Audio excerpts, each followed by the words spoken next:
What was your biggest takeaway? Certainly, Vladimir Putin made a lot of assertions. He gave himself credit for helping Russia avoid a deep crisis. What was your biggest takeaway? What did you learn? Well, I mean, I think that, as someone observed to me, he clearly wants to talk to the United States. He said, that they're surviving the sanctions. That's one thing he said. He said that He talked about Ukraine a bit and talked about Ukraine being, that Ukrainian separatists who speak Russian have a commonality with Russians. They're all Russians, he said.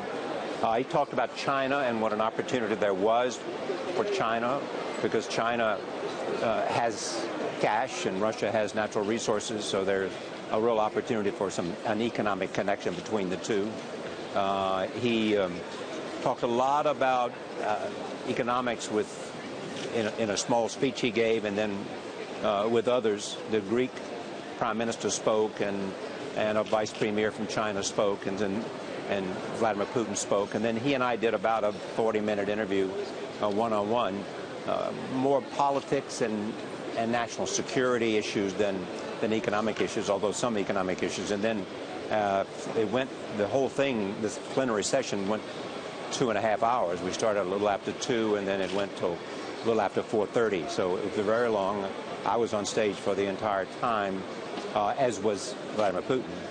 And, it gave me an opportunity to see him up close and see how he responds and what kind of, I didn't look him through the eyes, as George Bush once said, but I was able to get a sense of watching his body movement in terms of what seemed to intrigue him.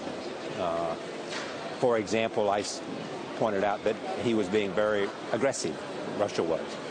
And I said, I know you don't like to hear that. And in his answer, he acknowledged, he said, no, I don't like that. He said, I think we're only doing what we have to do. But I pointed out a number of things that they were doing, including things that the United States objects to greatly on the border in the eastern part of Ukraine.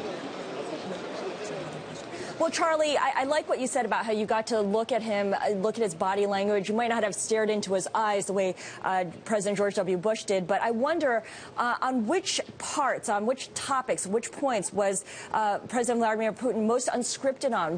Where did you see the emotion come out? Well, I think some of the emotion, it got more emotional as we went, and at the end, I mean, the most emotional thing was that Yvette Vega, my executive producer, because they had some foul-ups in communications, and she was with me for Charlie Rose, and she was sitting in the front row because we had to give signals in order so that I could keep up with where we were in the program. And at the end of it, Putin said, you and I have been very busy, and there are a lot of other people who are working hard, including your colleague who is giving you the time signals. And he asked her to stand up, and she did. She was sitting next to Dmitry Peskov, who is one of his principal advisors and the man who sort of takes care of the door leading to Vladimir Putin.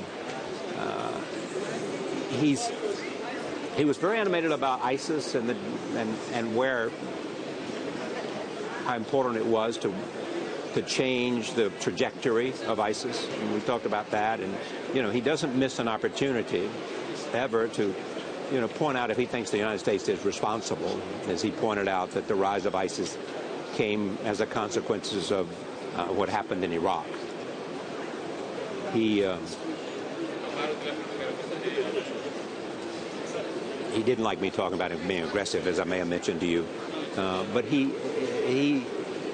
someone said to me afterwards, a minister from Russia came over to see me, and he said, what was really interesting for us, and he said he thought he was more relaxed than he'd seen him in most occasions like this, but he said, we know what he thinks, but we don't think many other people know what he thinks, and here was a chance for him to lay it out.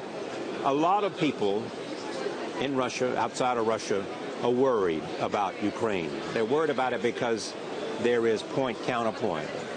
There will be an announcement of sending, maybe troops to the Baltic states and reinforcing their armaments. And at the same time, there will be a counterpoint where Russia will talk about, or Putin will talk about, what he will do, and he'll talk about new ICBMs and things like that. So you get a sense. It's very important to understand people, I think. Right. And so questions do have power, even if they don't answer the direct question, or if in fact they engage in their own spin. It's important to watch them and see them. And I think Putin believes that too. The three things that I've noticed about him in reading and talking to people: one, he's very, very sensitive about borders. There's no idea that has made them in Russia, and certainly Putin, more alarmed than it is the expansion of NATO. And that is the one thing that I think it had to do with what happened in Georgia, and how he reacts to NATO. He's worried about NATO expansion because it's already expanded into the Baltic states with all kinds of geopolitical questions in terms of if he pushed into one of those Baltic states, what would be the U.S. response? What would be NATO's response? Because NATO, they're all pledged to defend any NATO country. So they worry about kind of miscalculation that might take place. Everybody's worried about that. I talked to a range of important American officials and diplomats and journalists as well. To a person, they said, the thing I'm most interested in is I want to know step by step how he wants to reduce the tension, because he's part of that. Same thing is true in Syria. He has a relationship.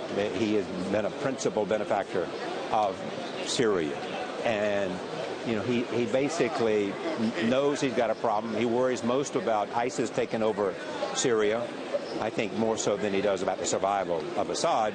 But he said it's up to the Syrian people.